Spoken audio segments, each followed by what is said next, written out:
It's my first ever interview with an enemy combatant, a commander from Russia's infamous Wagner Group. It's a little bit of a language barrier with this one, so bear with us because there is some very interesting information in this episode.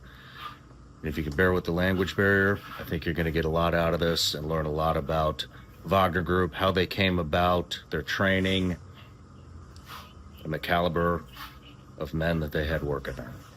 Enjoy the show.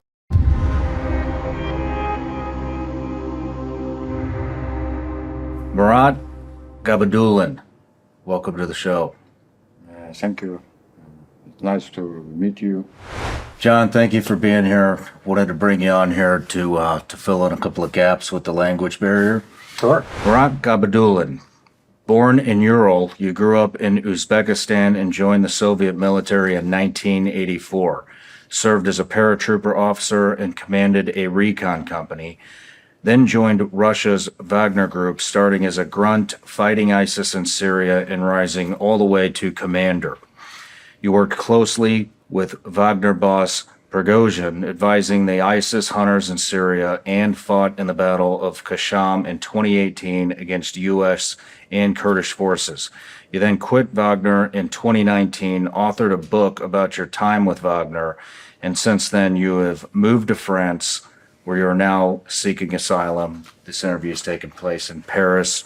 Obviously, we couldn't get you to the U.S., so we came here to meet you. It feels really weird for me to say this, but you are an enemy combatant, and you fought in a skirmish in Syria against 40 U.S. soldiers, Special Forces soldiers, and I'm friends with a couple of those guys and heard their account of that battle. And then we ran into your friend John Lechner and asked to be connected with you. So I just want to thank John, a freelance journalist, writer, and researcher who's been in conflict zones across the globe, author of the book Death is Our Business, Russian Mercenaries in the New Era of Private Warfare, expert on Russia's moves in Africa, their foreign policy, and private military companies. So thank you again for being here. But Thanks for having me. I want to dive in on a little bit of the history of Wagner Group. Yeah. And so how did it start? Well, so as Marat was telling you, Wagner really began in 2014, and Marat, as he was saying, he joined the company, as they call it. They only on the inside call it the company. Wagner Group itself as an entity never existed. It was sort of just a nickname that was given to it. Some of my friends told me that in Russia emerged some kind of structure where I can start my life from the very beginning. Wagner initially came out of the war in eastern Ukraine, and its founder was a guy, Yevgeny Prigozhin, who Marat has mentioned a couple of times. This is a guy who was born in the 60s in the Soviet Union and sort of grew up on the wrong side of the tracks. He was a petty thief and kind of a small-time gangster in his teenage years, and he goes away to prison at the age of 18, if I remember correctly, for assault and robbery. He and his gang were on a street in Leningrad, which became St. Petersburg, and Prigozhin came up behind a woman and strangled her until she almost died, and then they robbed her, and he was caught and sent away for 9 years. And when he gets out, the Soviet Union is collapsing around him, and he returns to his native St. Petersburg, where first he falls in with some gangsters again in the 90s, which Marat had kind of alluded to previously with these various crime bosses and things. And so he falls in with some crime bosses himself, and they set him up as a manager of some grocery store chains. He eventually turns that into becoming a restaurateur of some very kind of fancy restaurants in St. Petersburg that a younger Vladimir Putin enjoyed. And he leveraged those relationships to eventually get getting the job of providing meals to the whole Russian military and the Russian school system. So he became close with Putin through his restaurant tours. Well, as you'll see, kind of as we go through the story, he manages to connect with Putin. Putin likes him, but he's never able. He would always say that he was about one handshake away from Putin, and so Putin gets to know him. He kind of likes him because he's uncouth. He kind of has that sort of rough kind of attitude, which is somewhat refreshing given kind of the bureaucratic elite that are surrounding Putin. And so Prigozhin eventually gets this job to provide the meals for the Russian military. And so that takes us to around 2014 or so when, we have to go back a little bit further. So, while he's doing this work as a contractor, he also is looking for different ways that he can look good and get on Putin's radar. One of the ways he does it is there are massive protests against Putin's return to the presidency in 2012. And so Prigozhin puts together this kind of documentary that shows how all the protesters are fake, basically supported by the West. And, he finances it himself. It's not like Putin is doing this, but it's a way to virtue signal and show, hey, I'm furthering the cause of, Putin's cause and Russia's cause more broadly. And so, as I said, Putin is coming to the presidency again in 2012. There are massive destabilizing protests against it.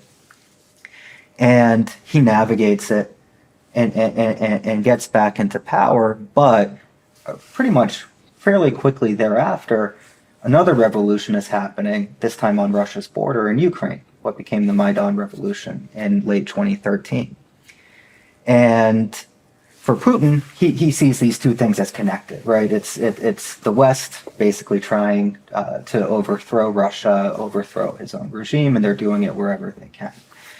And so the Kremlin in early 2014 makes a decision to annex Crimea, which is a peninsula on the Black Sea that is part of Ukraine. It had beforehand been part of Russia during the Soviet period, but it went to Ukraine during the Soviet Union, and Russia's Black Sea Fleet is there. This is the only warm water port that they have, and it's important. And so amidst all of this chaos, the Kremlin decides to annex Crimea. They use special forces to do it, but then they also rely on these kind of like right-wing Russian nationalist chauvinists, kind of the folks in sort of Russia's own nationalist militant movement to provide some of the security on the peninsula for the annexation.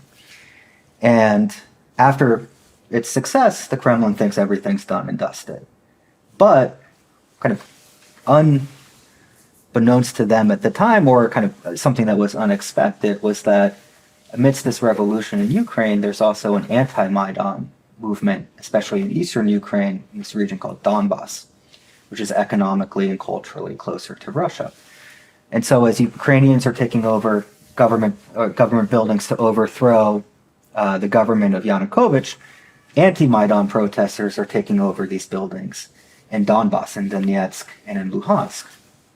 And this puts Putin and the Kremlin into a difficult situation, because unlike Crimea, they didn't want to annex eastern Ukraine, Donbass. It's not that important to Russia.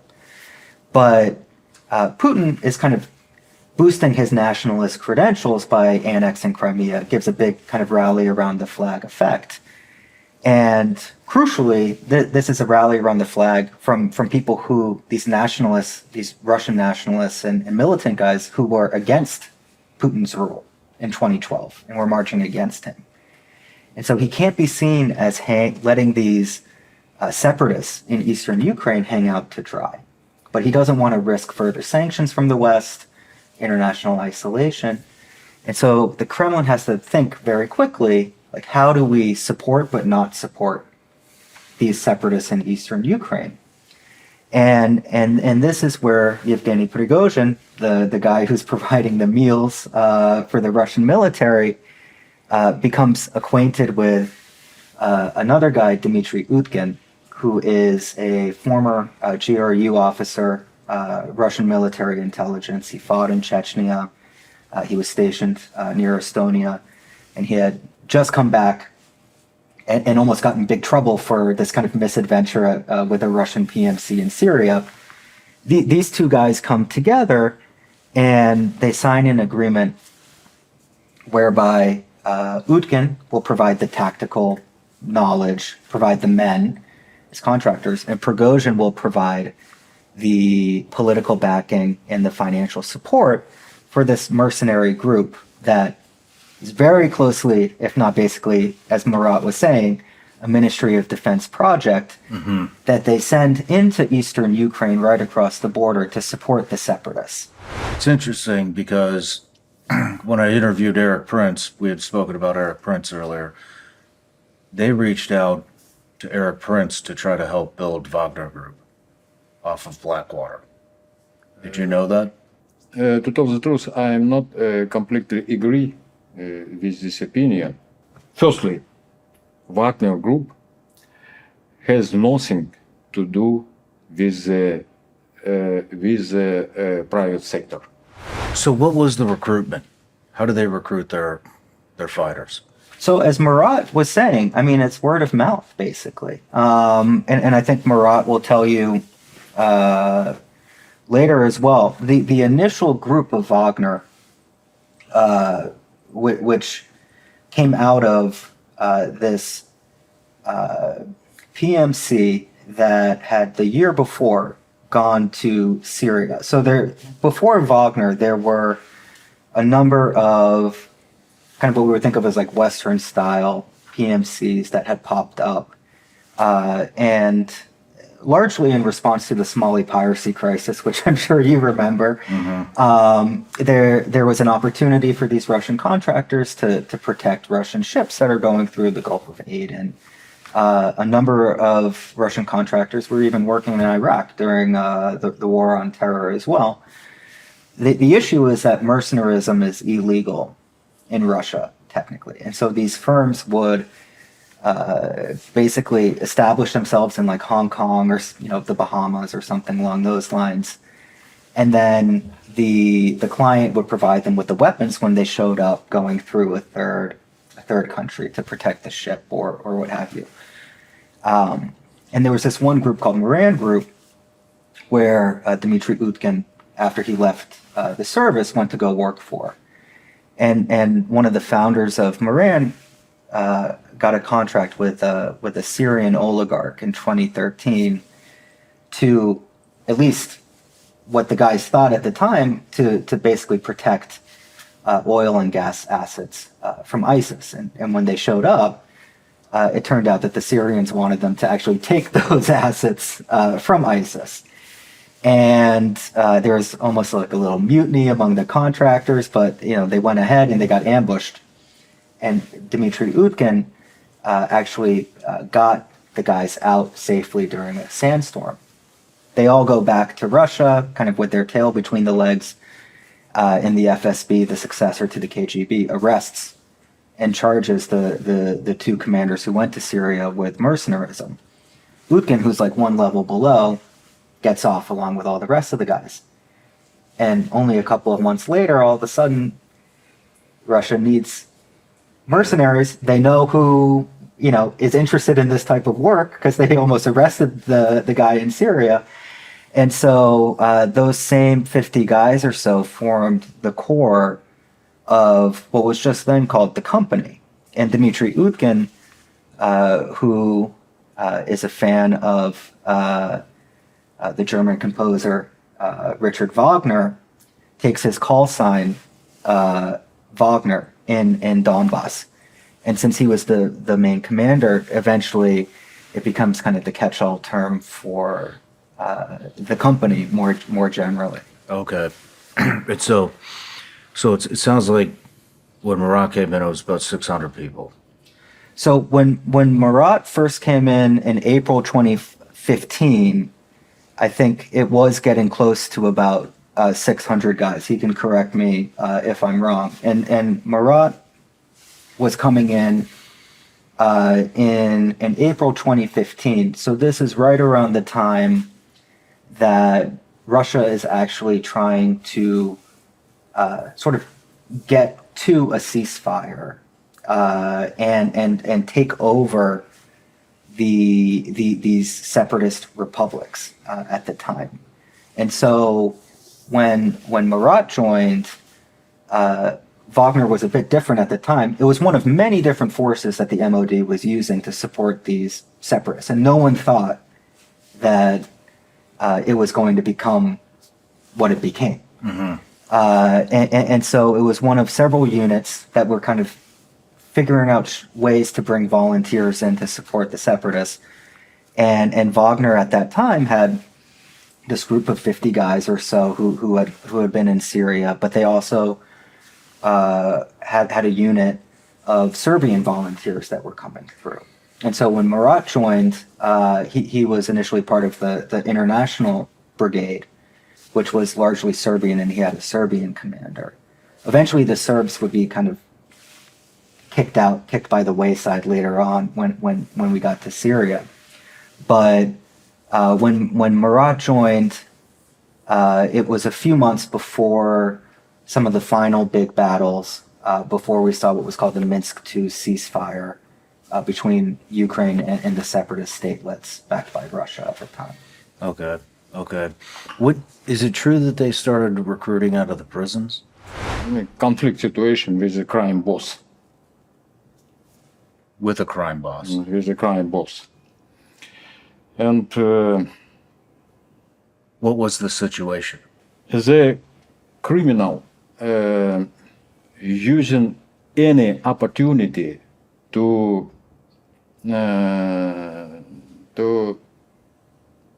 take some money from anyone. And this situation emerged on the empty place.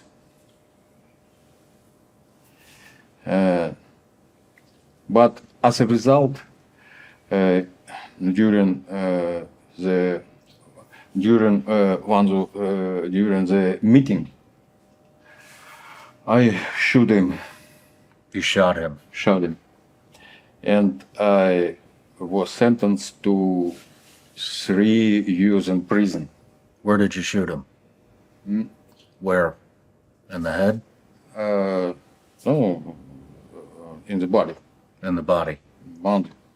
And then in the head. I was in prison in Krasnoyarsk in Siberia. At the time I served in Siberia. Our regiment was removed from the Chisinau to Siberia after Soviet Union collapsed. So I think Wagner at the beginning, and I think this what Marat will tell you, was for the most part guys who had military experience like Marat, guys who had trouble adjusting to civilian life in some shape or form and wanted to experience the adventure and camaraderie again. And largely through word of mouth were recruited to the company when they found out there was this opportunity in Ukraine or eventually later on in Syria and elsewhere. And so for the most part, it was guys coming out of the military. Maybe they had a brush with the law like Marat had, to put it lightly. But the full convict recruitment program, where if you saw the videos of Prigozhin going around to all of the penal colonies and recruiting prisoners, that only happened after 2022 for Russia's full-scale invasion of Ukraine. Okay. So there were definitely dudes who had served prison time, got out, and then joined Wagner, but they weren't recruiting from the prisons at that time. It was really, I mean, if I remember correctly, it was Marat's buddy from his military times who recruited him just by word of mouth. He said, "Hey, I'm doing this. Do you want to join?" And What was the test like? You said you had to take some type of a test to get into Wagner Group? You have to meet the time. And push up 55 time. 55 push-ups, Push up. a 3-kilometer run. Were there any tactics involved, like room clearance, entering a building? Oh, no. No. No, nothing like that. No. What are these guys getting paid? I think it depended, but they usually were getting about $2,000 a month during their time on the contract.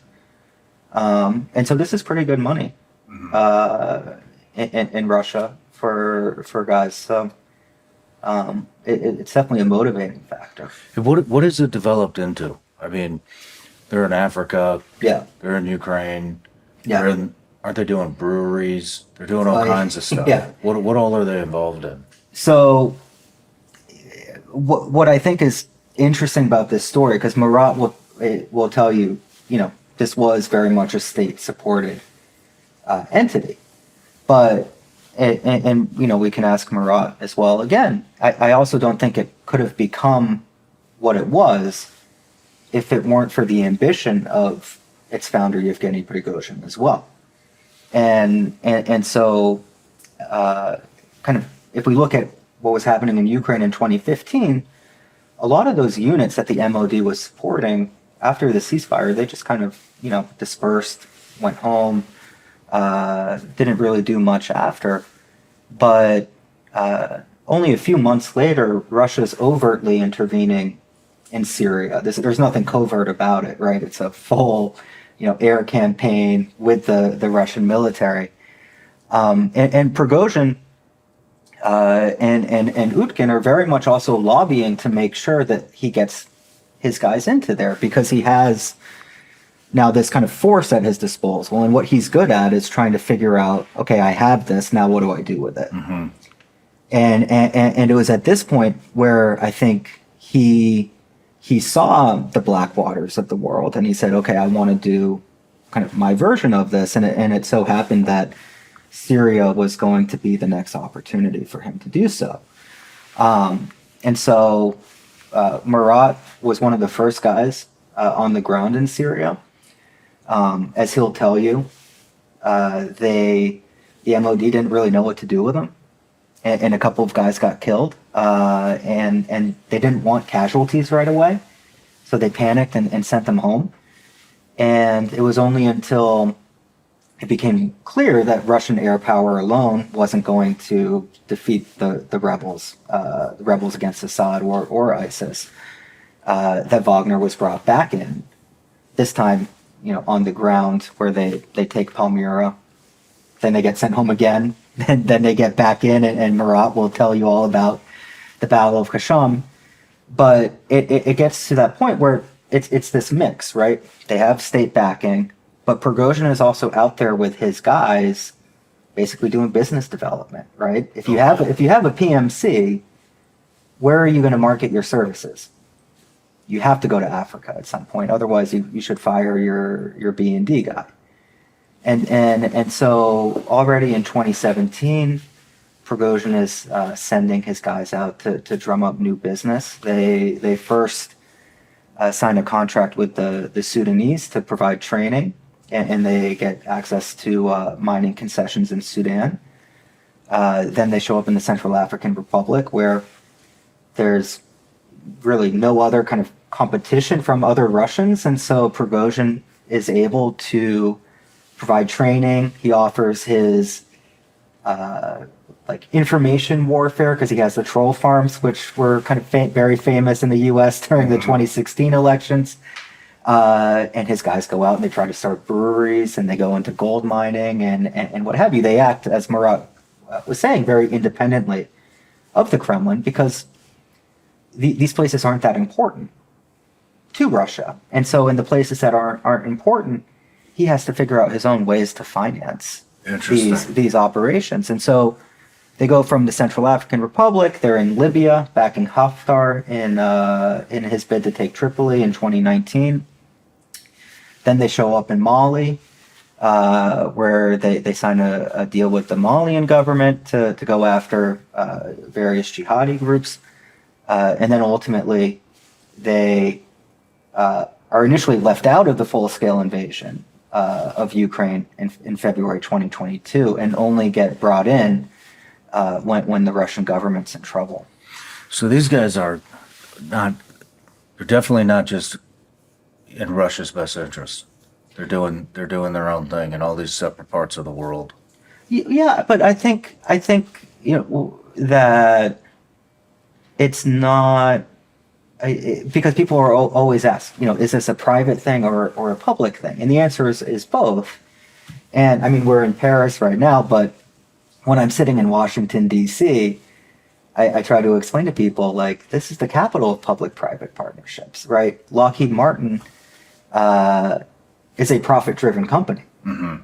They will frame whatever they're doing as furthering America's national defense and security, but they're also a profit-driven. And so what Prigozhin was very good at was selling back to the Kremlin this dream of kind of Russia's expansion abroad. Gotcha. And he could sell it back to Putin, these different initiatives that were also just happened to be, potentially profitable to him. Interesting. All right, let's move to Syria. My partner, the award-winning precious metals company Goldco, has a special offer for you. Right now, you can get a free gold and silver kit. You'll learn about how gold and silver can help you protect your retirement savings. On top of that, you could get unlimited free bonus silver if you qualify. That's right, as a special offer for being a supporter of my show, you could get unlimited free silver when you open a qualified account. So don't wait, the sky is the limit. With everything happening in the world today, it's time to learn about gold and silver. Get your free gold and silver kit from my partners at Goldco today. Are your savings protected? Do you have a hedge against market risk and uncertainty? Learn why gold has been breaking record after record. I believe there's no better time to get your free gold and silver kit. Go to SeanLikesGold.com. That's SeanLikesGold.com.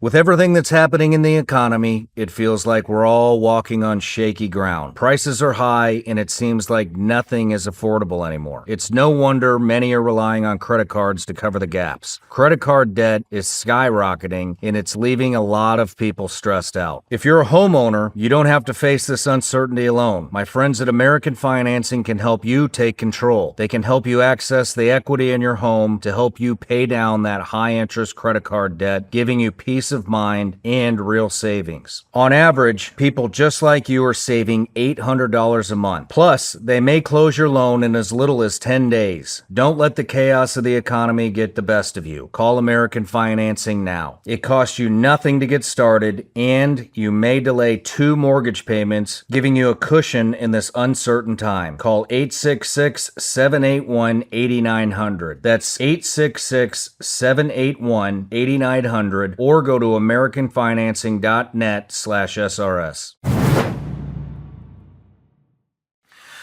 All right, Marat, let's go to when you got on the ground in Syria. First time in September in 2015. I think Prigozhin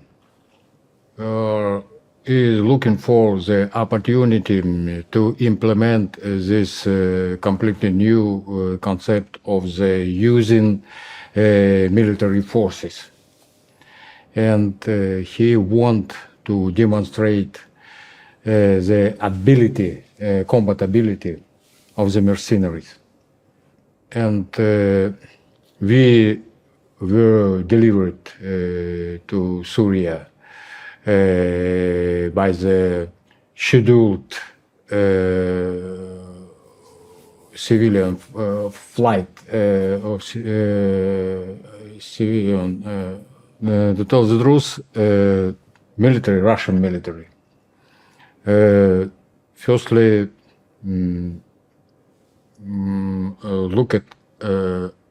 looked at us with a surprise. They don't didn't know who we are and what we to do here and how they must to treat us. And after we received the weapon, we take a part in several military action and demonstrated the whole superiority on the superiority over enemy, and of course the whole superiority over the Bashar Assad army. But I think at that moment Russian military and Syrian military thought that they handle this situation without us.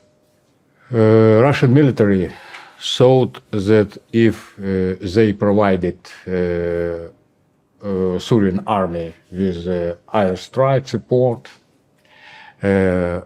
Syrian army can achieve the victory in this war.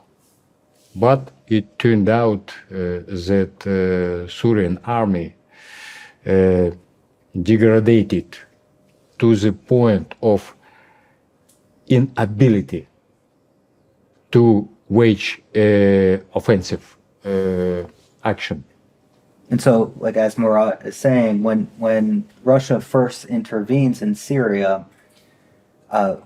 one of the reasons that they're doing it, actually, it's after the annexation of Crimea, and they recognize the importance of Syria at that time for the U.S. and for the West, because this is, if you remember 2015, this is when ISIS is really at its height with the territorial caliphate, and the U.S. has already intervened, gone back in to fight ISIS. And so the Russians think that if we go in backing Assad, we can kind of force the U.S. into a joint counterterrorism operation against ISIS that will force them to kind of basically start talking to us again.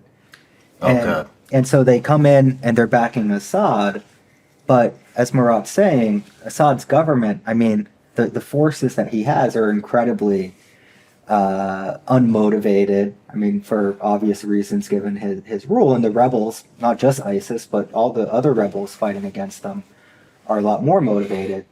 And the Russians initially wanted it to just be an air campaign.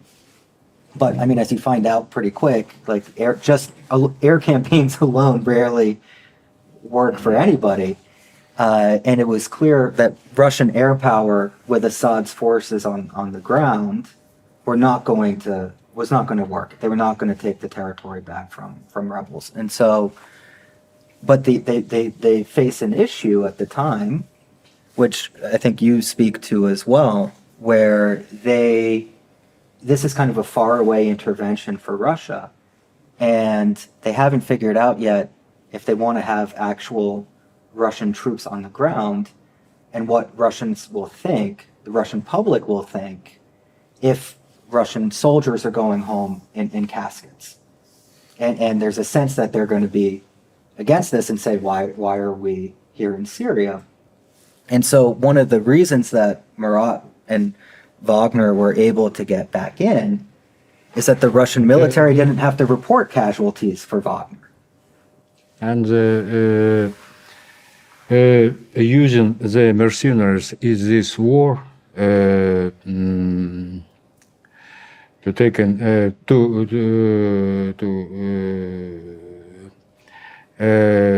could resolve the very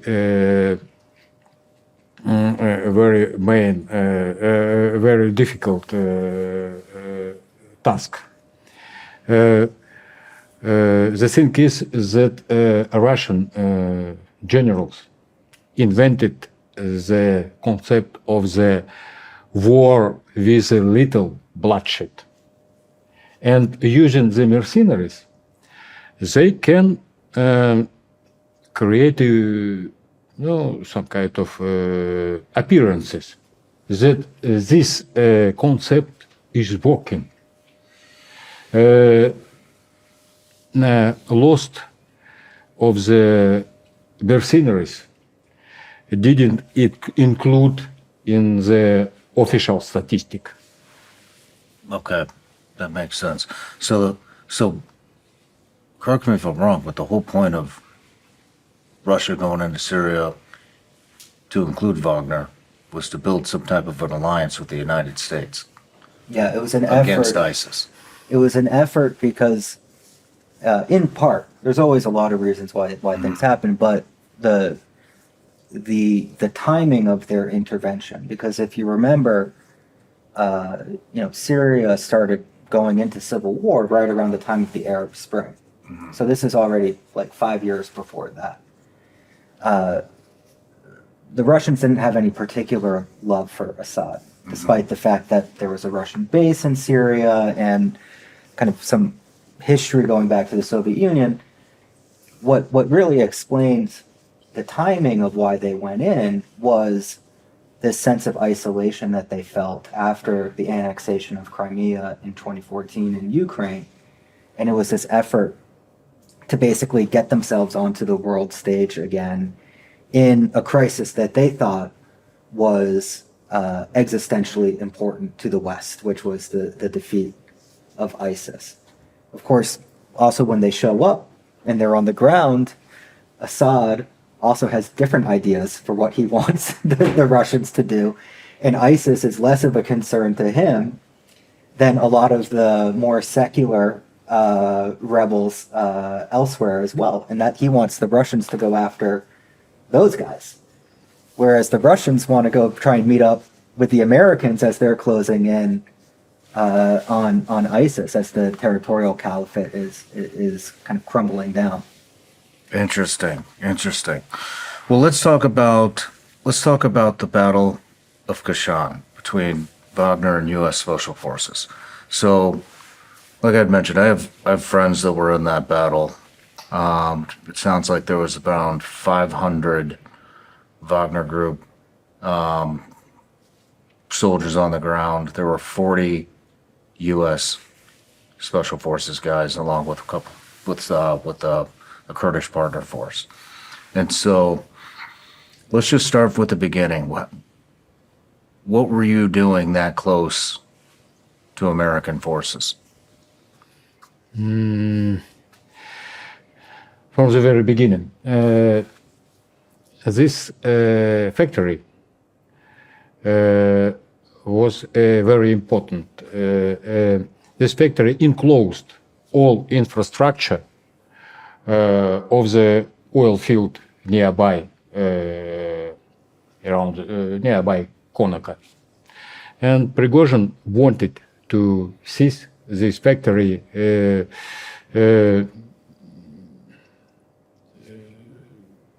during the battle for the Deir Zor. But we have no enough resources. We constantly we forced to attract our forces in order to achieve a goal, in order to liberate Deir Zor. Our allies was very undecisively acted, very undecisively, and we cannot using our forces in order to advance forward. Can I put like a little bit before where, so, like what was like why did Prigozhin want to take these Conoco facilities? Mm-hmm. And so in 2016, Marat and Wagner, they capture Palmyra from ISIS. And Marat has, I think, some of the medals from that and from that time period that they'll show. But After the capture, the Russian military sends Wagner home again. And then a few months later, ISIS recaptures it, Palmyra, and Wagner comes back in. But this time, Prigozhin has signed a deal with Assad's government. And part of the deal is that Wagner will participate in the counteroffensive, and Prigozhin and his companies get a 25% share of the proceeds of the oil and gas assets that are recuperated. And so Prigozhin has this massive incentive now to go out against ISIS and capture as much of those assets as he can. And so in 2017, Marat and Wagner are back in Syria, and this is right around the time where ISIS is collapsing. The U.S. Is backing the Kurdish SDF. The SDF is coming from the northeast, south. They're heading for the ISIS's capital, Raqqa. And Wagner and Assad forces are heading north. And at a certain point, there's this factory that Marat is talking about called Conoco, which is sort of the crown jewel of all the assets. It's valued in the hundreds of millions of dollars. And it was one of ISIS's most valuable assets for fuel smuggling. The most rich, most profitable oil field in Syria. So Prigozhin wants this. And he's sending letters to the Syrian government saying that they're not upholding their end of the bargain, that he's spending all of this money on the offensive and the Syrians aren't paying him. So he sees Conoco as the way to kind of get profitability, get out of the red and into the black. The only issue is that as ISIS is collapsing, everyone is thinking what a post-ISIS world is going to look like. So the Kurds, with the blessing of the U.S., start moving away from Raqqa and heading south towards Deir ez-Zor. And there's a rush for who's going to get this Conoco plant when ISIS is gone. And the SDF, the Kurdish forces backed by special forces, get there first. And then this is where Prigozhin made a mistake. He thought that he can achieve his goal as a result in negotiation with the elders of the Kurdish tribe. But at that time,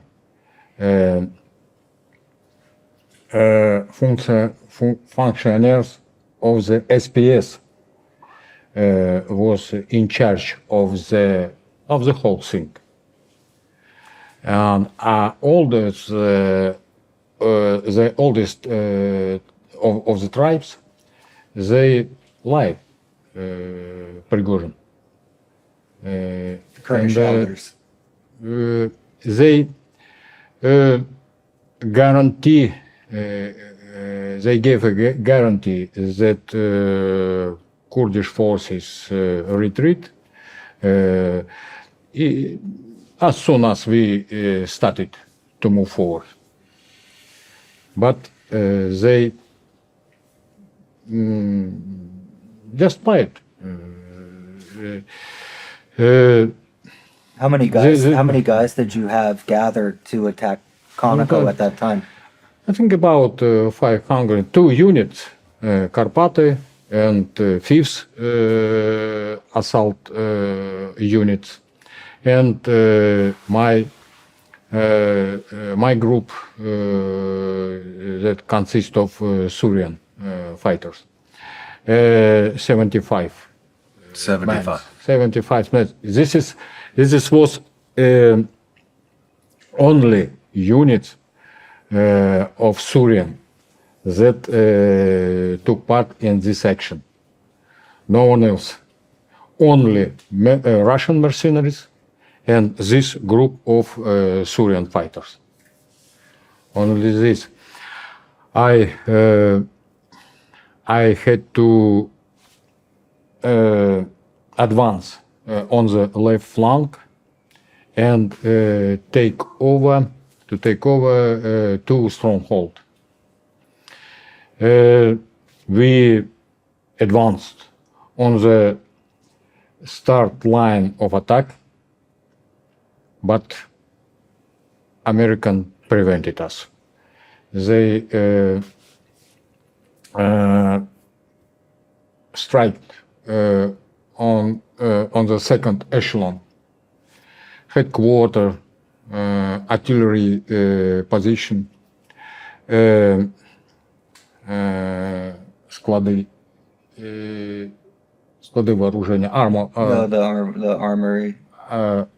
armory, and then they shift the fire on us. Did you guys fire on them? From the sky, American uses at the beginning. American uses only aviation. We had 2 Spectre gunships and 2 Apaches. Helicopters. Yeah,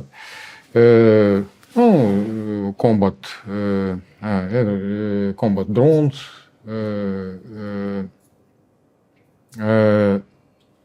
Spooky, and combat helicopter. And so what was going through your head when you knew that? So U.S. Special Operations initiated the attack. No.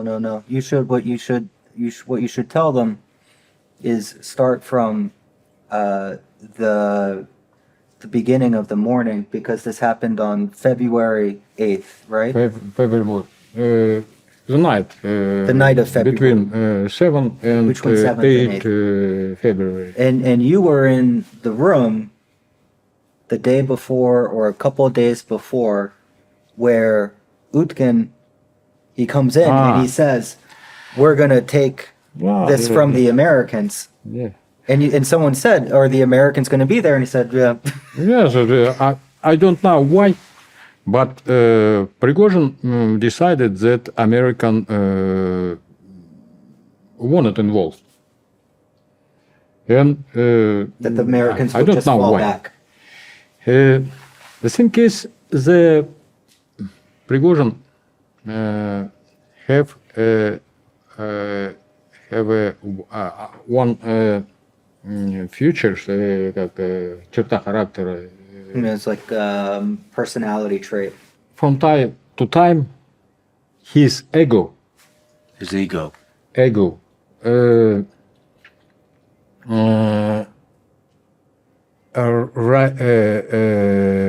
rose above the common sense.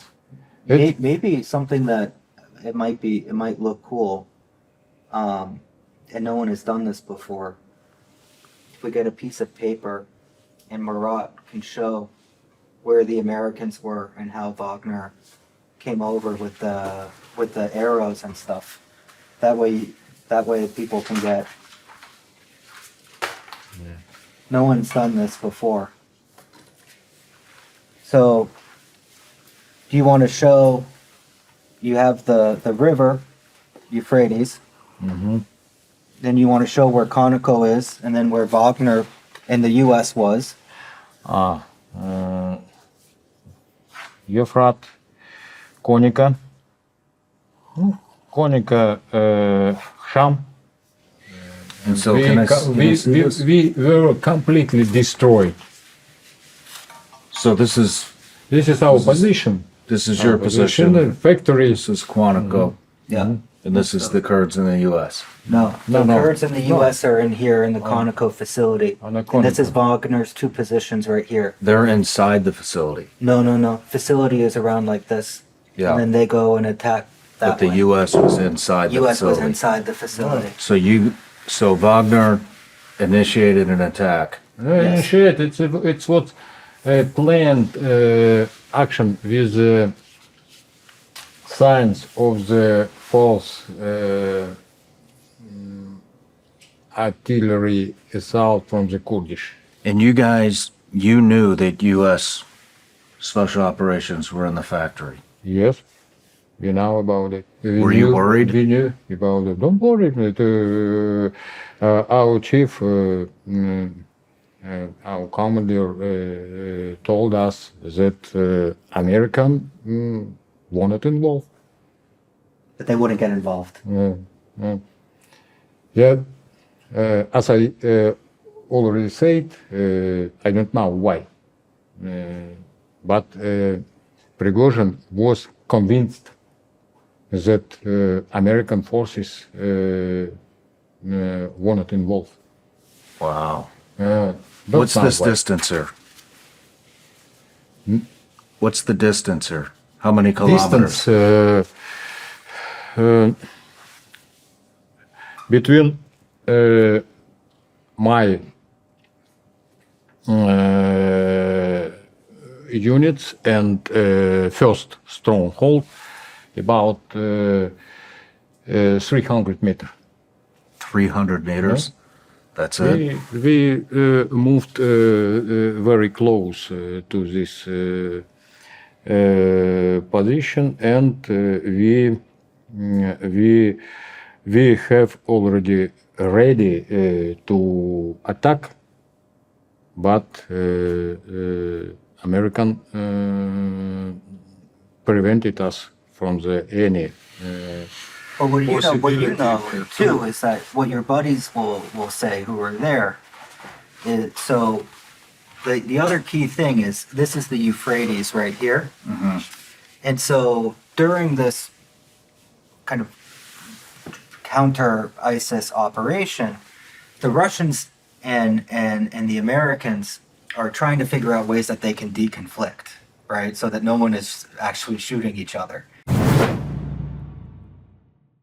You all know what speed dating is, right? Well, if you're the owner of a growing business, what if there was a feature like speed dating, but only for hiring? In other words, you could meet several interested, qualified candidates all at once. Well, good news. There is. It's Zip Intro from ZipRecruiter. You can post your job today and start talking to qualified candidates tomorrow. And right now, you can try Zip Intro for free. It's ziprecruiter.com/SRS. Zip Intro gives you the power to quickly assess excellent candidates for your job via back-to-back video calls. You simply pick a time, and Zip Intro does all the work of finding and scheduling qualified candidates for you. Then you can choose who you want to talk to and meet with great people as soon as the next day. It's so easy. Enjoy the benefits of speed hiring with new Zip Intro, only from ZipRecruiter, rated the #1 hiring site based on G2. Try Zip Intro for free at ziprecruiter.com/SRS. Again, that's ziprecruiter.com/SRS. Zip Intro. Post jobs today. Talk to qualified candidates tomorrow.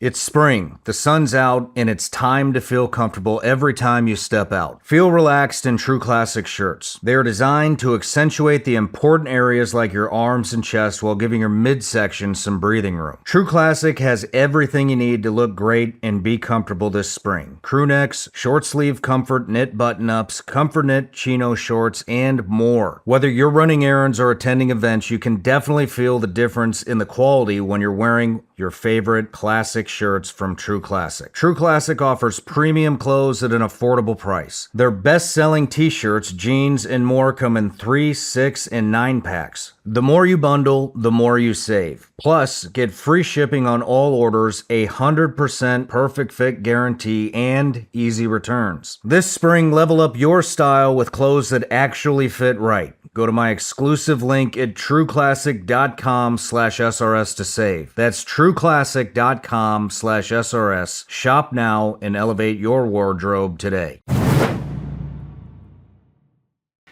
Because there's a lot of guys running around in this area now, and so they create this kind of line of deconfliction between U.S.-backed forces in Syria and Russian-backed forces. And the line is pretty much the Euphrates River, which is right here. And that's established. And so, but the issue for Prigozhin is that the most profitable oil fields right across on the other side of the deconfliction line. And so Marat and Wagner, what they're doing prior to this is they're building up their forces. They're testing a little bit the line of deconfliction probably. Because they cross the river and there's this one little spot that is still Russian territory. And so the Americans are watching this on the drones, and they're seeing the buildup. They see it all day, and eventually, in the evening, they start calling the Russians over the deconfliction line that they have between the U.S. and Russian militaries, and they say, "Are these your guys?" And the Russian military says, "No." No. They denied. They denied it. He denied to признать. Confirm. Yeah. Confirm. Yeah. What did you initiate the assault with? Какое оборудование, вооружение? I have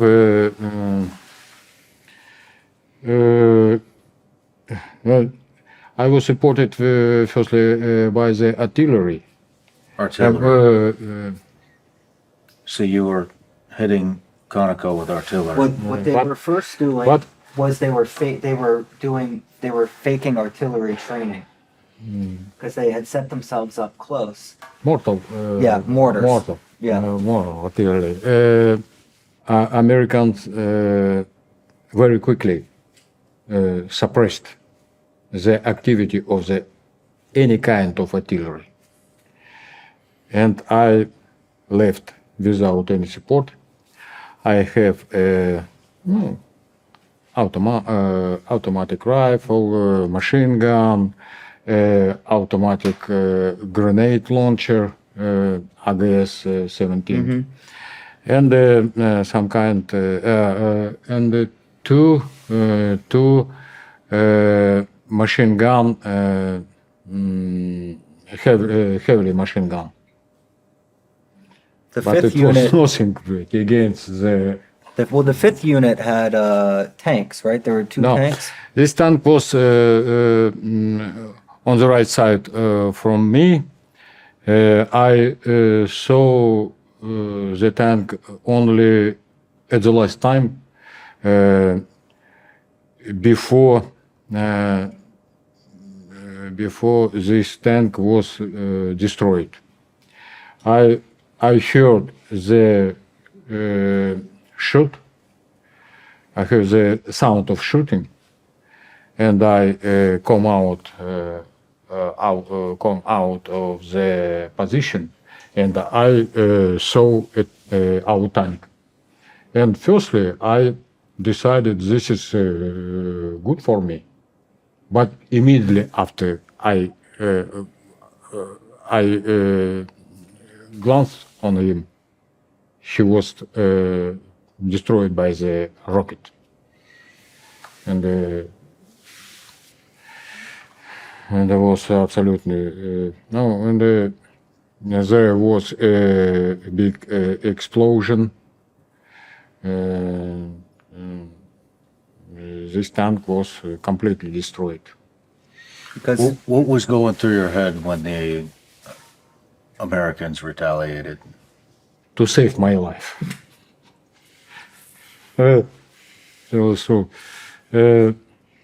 Save lives of my people. I cried him, run away from here. Run away, in any way, run away, but only small group. Only with a small group. Small groups. 2-3 person, not gathering. Yeah. But You wanted to disperse. it was in vain. They unfortunately I will in any way gather it together and fall on the fire from the helicopter. and I lost 23 fighters. 23 fighters was killed. Were you close with them? Lo- Were you friends with them? Ты дружил с этими людьми, которые... Как? Ты дружил с людьми, которые... No, потерял? it was a very little time to become a friendship. I was appointed on this position 2.5 weeks before this event. 23 dead, 28 wounded. Is that correct? In his unit only. In your unit? Yeah. Mhm. I mean, I think the thing that is also kind of important for people to realize is, you know, it's getting towards the evening, and Wagner, they're feigning drills and then they attack, right? And the U.S. is calling, and they call 3 times over the deconfliction line to the Russian Ministry of Defense, and they say, "Are these your guys?" And 3 times the Ministry of Defense says no. And so, as you know, and your buddies know, that's when the U.S. had the green light to effectively defend themselves against this attack. And I think it's fair to say that the U.S. Defended itself in a way that would send a message as well. And the amount of air power that came in was probably disproportionate to the threat and designed to send a message, because I mean the amount of I think Americans didn't care of didn't care of the facility of the Russian army. They didn't care. They was ready to strike in any case, and they were ready. I think they absolutely didn't fear to use their weapons. That's generally the sentiment. I mean, these guys are at war. That's what they want to do. No. Yeah. And they did it. And you said, I mean, the U.S. brought in like 2 Apaches, 2 Apaches and 2 Spectre gunships. Oh. and Spectre gunship is. Russian generals was completely confused by this situation. Russian generals didn't have an ability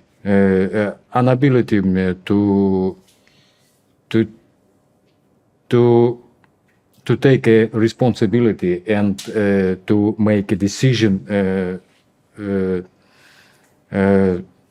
самостоятельно, independently. And when he encountered with this situation, he confused absolutely. Because the question is, right, why did the Russian Ministry of Defense deny that it was Russians who were attacking? And there is an argument, I think, to be made. Like Prigozhin, his gamble in trying to take Konovo was that when the Americans saw that it was Russians coming, the Americans would want to avoid any direct confrontation, World War III, and they would back away and retreat along with the Kurds. And he was incredibly mistaken in that calculation. And what I think he wasn't counting on, and what Marat is saying, is that when the Americans were calling into the Ministry of Defense, you have some poor guy on the line who is also not going to be responsible for World War III. And so the quickest thing that you're going to do is not say, yeah, those are my guys attacking U.S. soldiers. You're going to say, don't know anything about it, don't know what you're talking about, and try to go to your higher-ups to cover your own butt. And so ultimately it was probably, Prigozhin probably had kind of a wink and a nod from the Ministry of Defense that he was going to try to do this. And if it worked out, it's a great Russian victory for everybody. Assad, the Russians, Prigozhin. And if it doesn't, in the Ministry of Defense's mind, it's just Wagner guys who are getting killed. Wow. How long did the battle go on for? How long? About 6 hours. 6 And, hours. from the midnight to morning. About midnight to morning, 89 Russian mercenaries were killed in this battle, and 23 Syrian fighters from my union was killed. How many And wounded? about 200. 200 dead. Two 200 units. wounded. 2 units. 200 wounded. 2 assault units was completely destroyed. I mean, weapon, technique, and Like 300 casualties and total. on the next day, Russian authority proclaimed that no one Russian suffered in this event. Wow. No one. And you were responsible for counting the bodies, right? And reporting it. No, yes, of course. Yeah. And I must to bring the body of the dead of the dead Syrian in the town in the city. Was headquarters of my battalion. Oh, so he was there for the ceremony of the burial. Burial. Yeah, before we get there, what ended it? Why did they stop? If they didn't kill everybody, what stopped it? After I coming back from this battle, I gave an order to send my people to bring a body and a weapon on the battlefield. Brought from this area all body and all weapons that was left on this area during the battle. So eventually in the morning, the Ministry of Defense got in touch with the Americans, and it was agreed, the Americans agreed to a 2-hour pause so that the Russians could collect weapons and dead. So if the Ministry of Defense of Russia initially denied this 3 different times, then how do they contact the U.S. to ask to clean up the bodies? They can, they could say that, so in the very beginning. And if they say, yes, okay,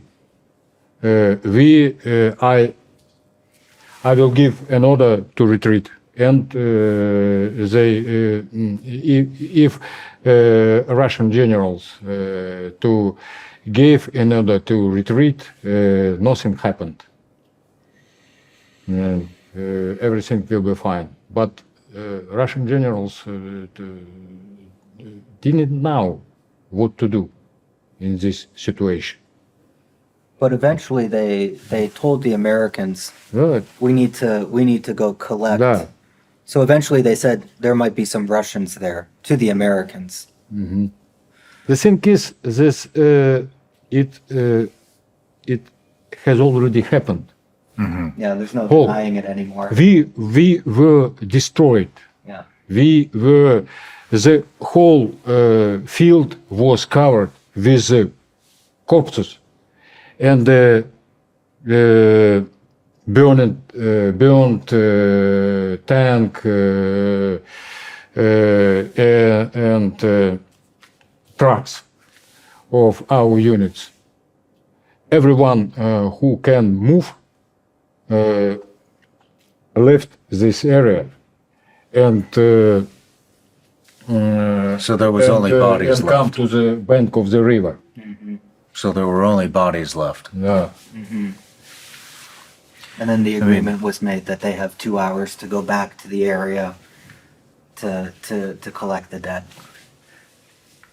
How does that make you feel now, knowing that the Russian military had denied 3 different times that it was Russians on the ground, and then also told the Russian people that there were no Russians that were killed in that battle? Firstly, I think the American acted as it according to the situation. If I were on their place, I will do the same action. It's a rules of war. If you under attack, you must to protect themselves and wage and counterattack. Secondly, I think it was bad thing from the side of our chief. It was the Prigozhin and Wagner was absolutely wrong in this situation. It's absolutely wrong. But By Wagner, he means Utkin. yeah. This battle was the offensive, was the defensive action from the outside. We was under attack of Kurdish forces, and despite of the heavy losses, we can stay. We can stayed on our place and to protect and protected our position. But what surprised me very much that many of our guys that took part in this battle accepted this version. Wow. Wow. Accepted this version that it's a nonsense. Wow. But this is true. I spoke with some guys and trying to remind them that do you remember we are going to assault. No one attacked us. We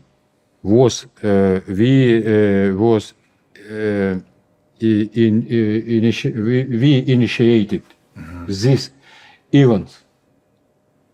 Only we have responsibility for the circumstances of this battle. I think probably every American that fought that day is going to watch this. Do you have anything personally to say to them? What can I say them?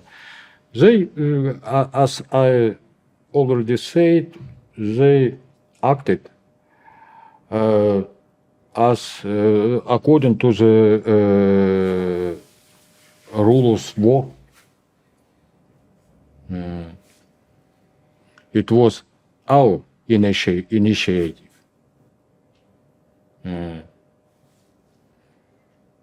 Nothing. So, how long after the battle did you leave Syria? 1 year. 1 year. But this is when you left Wagner for Redut, right? Yes, when I left Wagner, I joined Redut, только охранял. It only defended or like did security for. It was a different PMC, but their only job as a PMC was to secure Static security. static security, exactly. It was not for me. Let's take a quick break. When I started this podcast, it seemed like I had to figure it out all on my own. It was overwhelming. When you're starting something new, it seems like your to-do list just keeps growing and it can overrun your entire life. Finding the right tool can be such a game changer. For millions of businesses, that tool is Shopify. Shopify is the commerce platform behind millions of businesses around the world and 10% of all e-commerce in the US, from household names to brands just getting started. I use Shopify to power my own business so I can keep bringing you Vigilance Elite gummy bears. With hundreds of ready-to-use templates, Shopify helps you build online and is packed with helpful AI tools to accelerate your content creation. And, like a marketing team, Shopify can create email and social media campaigns wherever your customers are. Shopify is your commerce expert with world-class expertise in everything from managing inventory to international shipping and beyond. If you're ready to sell, you're ready for Shopify. Turn your big business idea into with Shopify on your side. Sign up for your 1 month, $1 per month trial period and start selling today at shopify.com/SRS. Go to shopify.com/SRS. Shopify.com/SRS. Think about everything you've browsed, searched for, or watched. Now imagine all that data being collected and aggregated by data brokers in a permanent public record, your record. To help keep my data private when I go online, I turn to ExpressVPN. Data brokers can easily track you through your device's unique IP address, which also reveals information about your location. With ExpressVPN, your IP address is hidden. That makes it much more difficult for data brokers to monitor, track, and monetize your private online activity. ExpressVPN also encrypts 100% of your network traffic to keep your data safe from hackers when you're on public Wi-Fi. ExpressVPN works on all your devices. Just tap one button to turn it on and you're protected. It's that easy. A lot of folks use ExpressVPN because it helps them keep their data secure online. And it's especially important for me to stay private when I'm away from home. To me, online security is just as important as physical security. Protect your online privacy today by visiting expressvpn.com/SRS. That's expressvpn.com/SRS. And you can get an extra 3 months free. expressvpn.com/SRS. All right, Marat. So you get back to Russia. How much longer was it until the Ukraine war kicked off? After this event, this war began, and I left my country. John, what was the mutiny all about? Yeah. So I think, Marat, as he's saying, he goes back, he finishes his work in Syria. But I mean, after the Battle of Khasham, in which Marat participated, I mean, already by this point, we were talking about it earlier, Wagner is in Sudan by this point.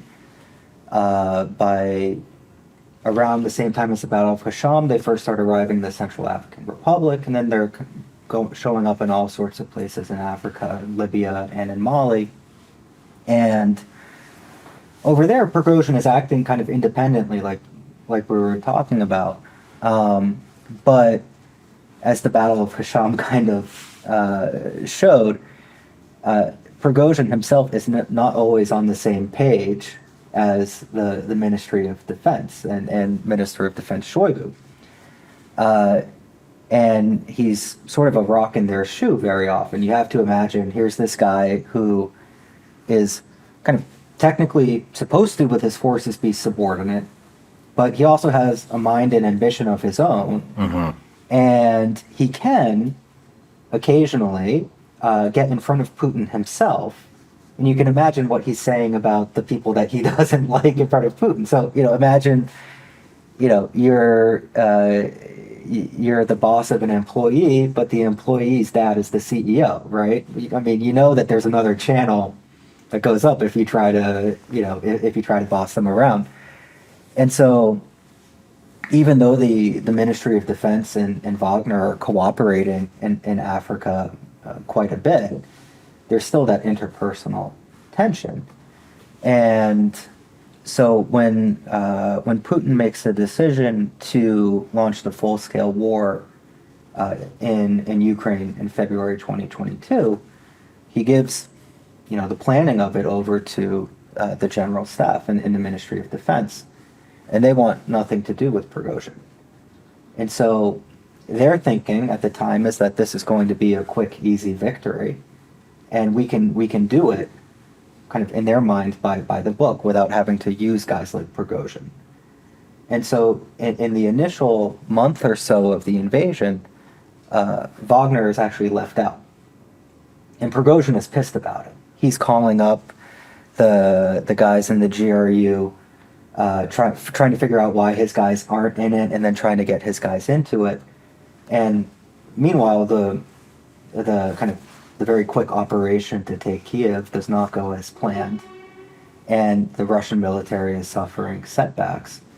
And so Prigozhin now has his opportunity to get his guys into the war. And the thing about Wagner that I think Marat would tell you too is that in the intervening years, really since Chechnya and a very brief war with Georgia, not a lot of guys in the Russian military have real battle experience. Like, not a lot of people have been shot at. And so when Wagner comes in with its commanders, they start delivering some quick battlefield victories.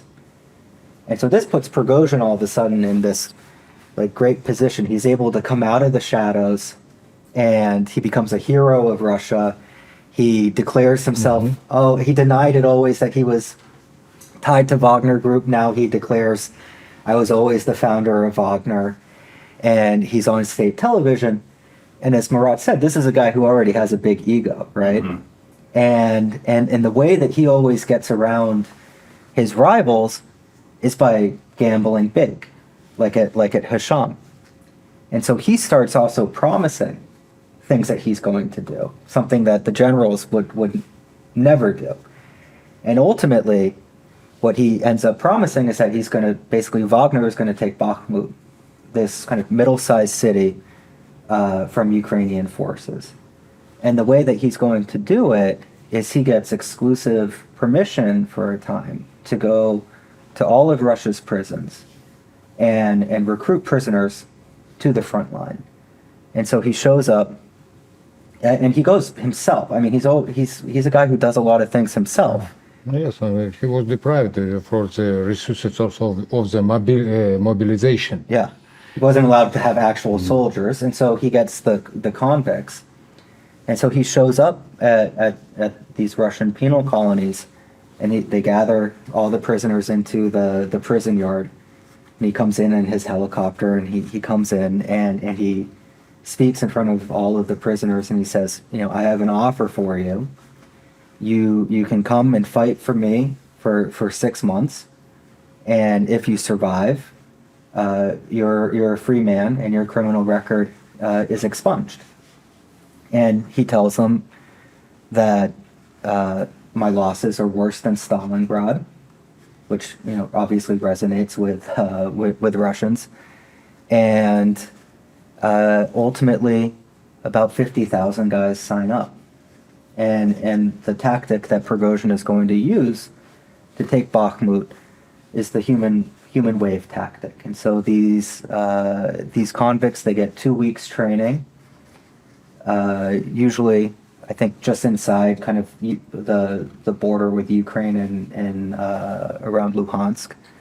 And then after that, they're sent to the front, and basically they're put in small units, and each small unit one unit will go out, attack the Ukrainian position.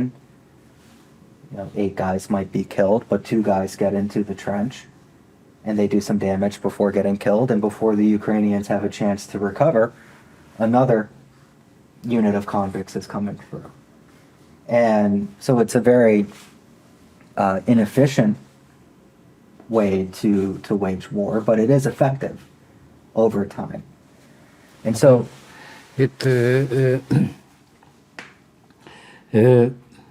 The thing is that the main reason for this operation was to attract as many Ukrainian forces as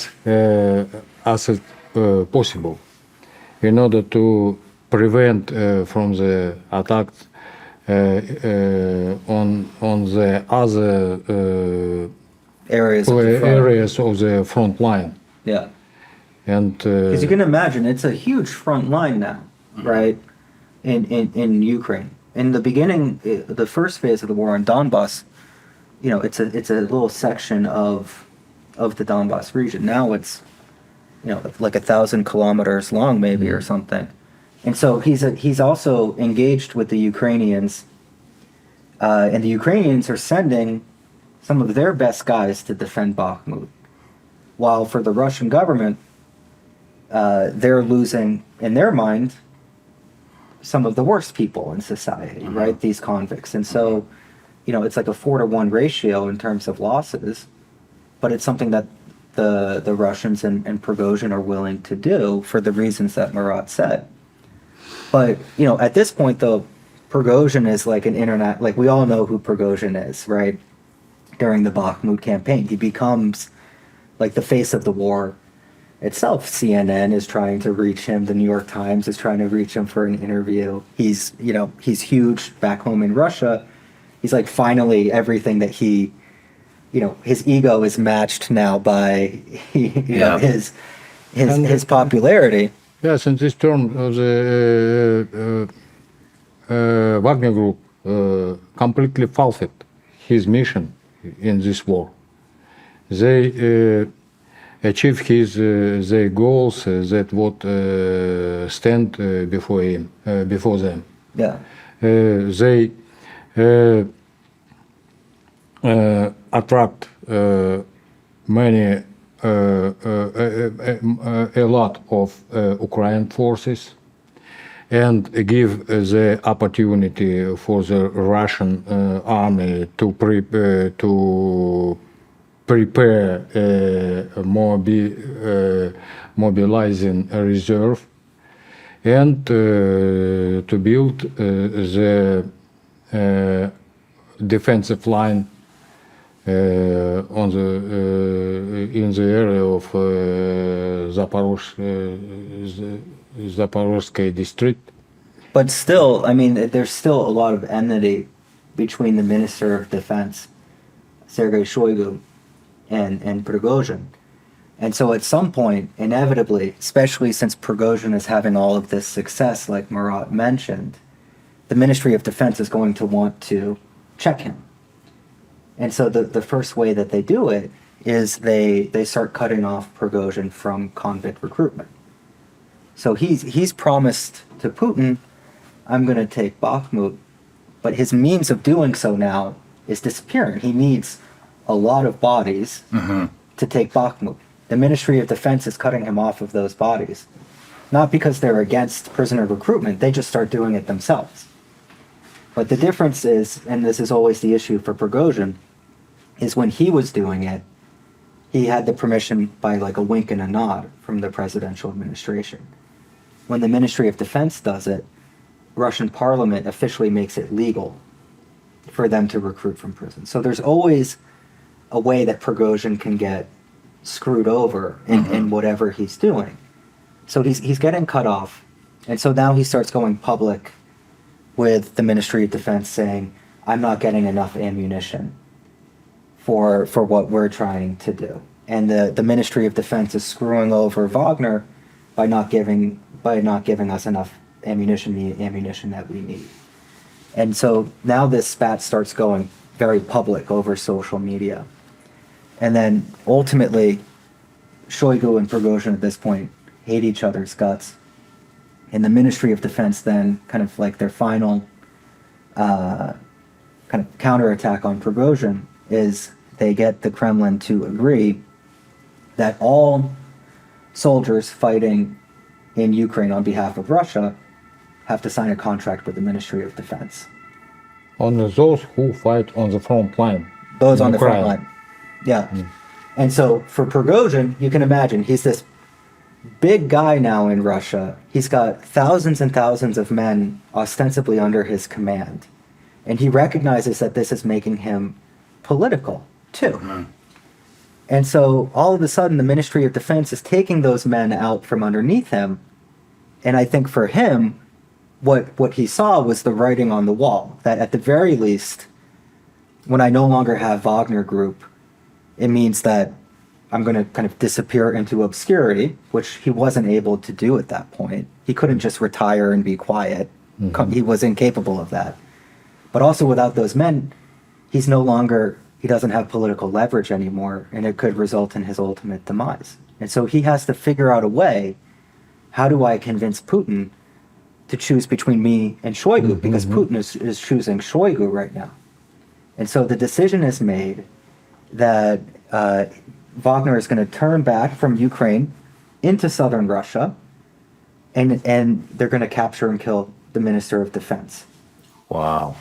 And so on June 23rd, 2023, Wagner crosses back over.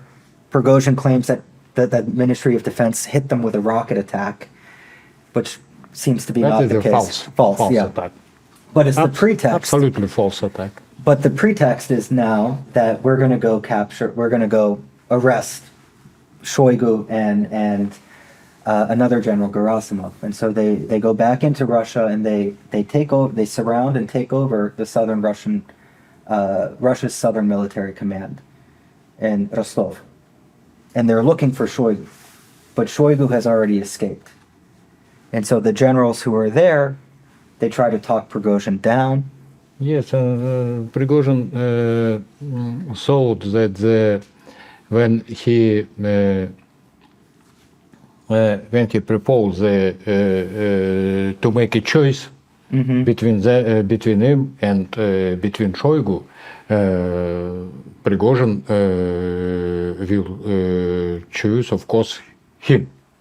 Putin will choose Prigozhin. Yes, And he also thinks too, or is hoping in the back of his mind, that all of that popularity that he had from being on social media and being on Russian TV on the front lines of Bakhmut means that the soldiers in the Russian military itself are on his side too. And so he goes and they've taken the military command and the generals who are there are trying to talk him down, and they're not able to do it. And so Prigozhin announces that they're going to have a march for justice on Moscow. And the column of Wagner, the Wagner column turns from southern Russian military command and starts heading up the highway to Moscow. And I think everybody was glued to their TV screens to see like Wagner column heading on Moscow, and the mayor of Moscow. They started digging up the highway around Moscow to prevent their potential arrival. Wagner shoots down, I think, a number of helicopters and planes. About 13 people are killed. But each time, Prigozhin is getting closer and closer to Moscow, and he's also kind of going into empty space. And so now he's trying to communicate to Putin that all he is trying to do is take out his rivals Shoigu and Gerasimov. He's not trying to overthrow Putin himself. No. But the issue is, the closer he's getting to Moscow, the more he could accidentally be unleashing a coup, because it's going to be such a destabilizing moment. And so at some point, he's trying to say, I'm not overthrowing the government, but now it's getting close to looking like he might overthrow the government if he gets into Moscow. And behind the scenes, the president of Belarus, Alexander Lukashenko, is negotiating between Putin's side and Prigozhin. And eventually he gets Prigozhin to agree to halt the march. And I think for Prigozhin himself, he was a little bit relieved, because he was realizing that events were going out of his control they were hardly in his control beforehand, but they were, as the closer he was getting to Moscow and they got within 150 miles, things were really starting to get out of control, and he backs down. And you could make an argument that the guy who had, an insane risk tolerance, from going against Americans in the Battle of Khasham and risking his neck, saying he's going to take Bakhmut, like, this was perhaps the one moment where he should have doubled down and gone all the way to Moscow, but he chose not to. And Prigozhin didn't want to take over the power. yeah, And I think Prigozhin eventually realized that he didn't take into account one simple thing. Putin don't need the Ministry of Defense, professional Ministry of the qualifying and the efficiency Minister for Defense. He need a close alliance supporter. no. And Because the Minister of Defense Prigozhin is not realized, a soldier himself. when Prigozhin realized that in any case he cannot to achieve his goal, he gave an order to turn around. And that sealed his fate, ultimately, 3 months later. As far as a conflict between the Ministry of Defense and Prigozhin, this conflict was permanent. The main reason, from the moment of the creation, the brigade of Mercenaries Brigade, and from the moment when Prigozhin became a sole curator of this project, this conflict began. Isn't it? Yeah. Began. Because it works for the system, too. The main reason, of course, money. Yeah. Prigozhin, Wagner Group was funded bypassing the Ministry of Defense. And Shoigu was deprived from the opportunity to use this money for to profit from this flow of the money. Because that's how you make big money in Russia, is by only skimming money. off of the state budgets. So everything is a battle over the flow of budget, because the more budget that comes your way, the more you can line your own pockets. Yes, of course. Prigozhin Wagner Group was funded directly from the state budget. Bypassing. Yeah, and it went all the way down. And so one of the reasons that, one of the ways that people were making money in Donbass in 2014, 2015, right, is you're a commander and you tell the Ministry of Defense, oh, I have 200 guys under my command. The Ministry of Defense pays your salaries, but you actually have 150 or 125 guys under your command. So Not the case in the terms of the Prigozhin. Prigozhin don't act He was at a in bigger this way. level. It's some мелкие мошенники. the small money, that's small money laundering though. Да. So, was he assassinated? Yes.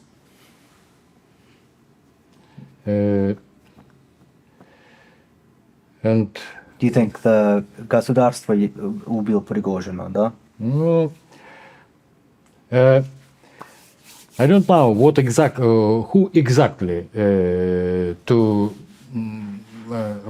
кстати, was как исполнитель. Who was the actual person who did it? He doesn't know. Who is actual person who did it? And Prigozhin had many enemies.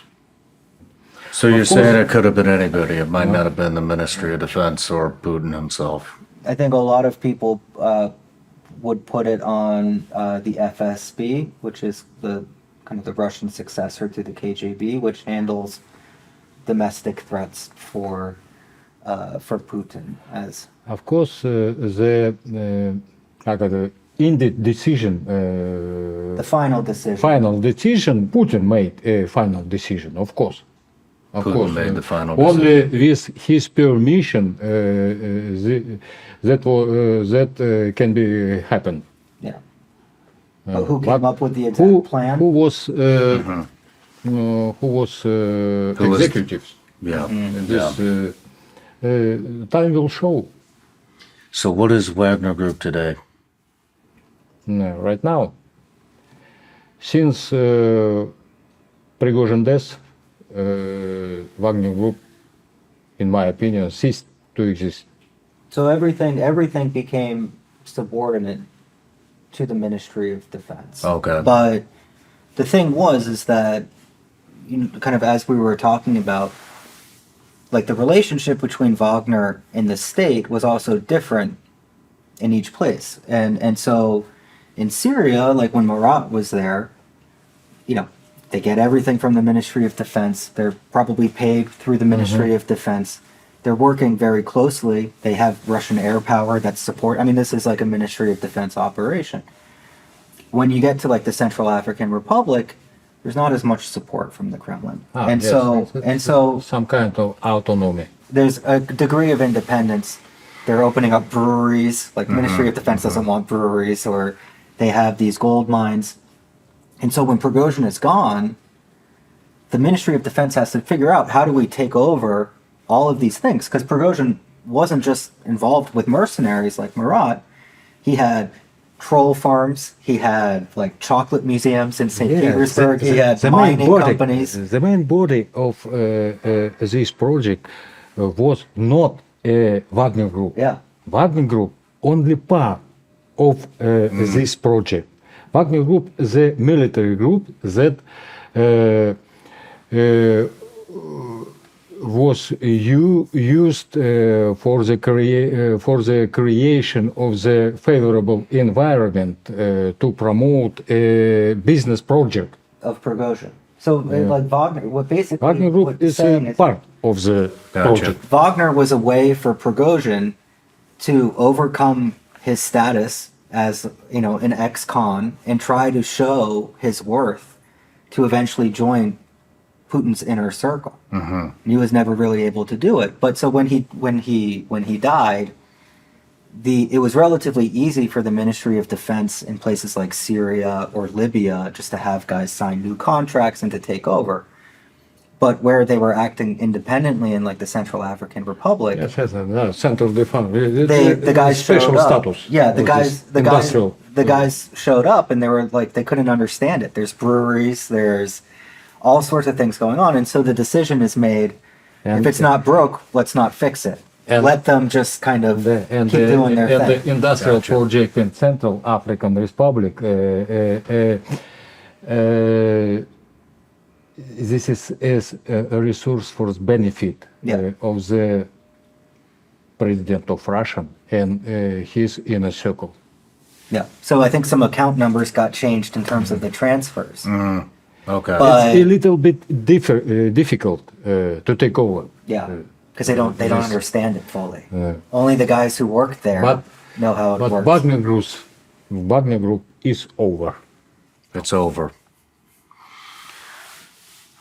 Well, guys, thank you. Thank you for so much for being here today and for sharing all that information. And I just want to ask you one thing. You know, we'd had a conversation earlier about your feelings on the Russian invasion of Ukraine, and now you're here in France seeking asylum. I'm just curious if you have anything to say to Putin. Что-нибудь сказать Путину? Що я можу сказати Путіну, бля? Get out. Get out. Get out. You are enemy for my country. You are the main problem for my country. And you're in his inner circle. Well, thank you both for being there. Thank you, sir. Appreciate it. Thank you.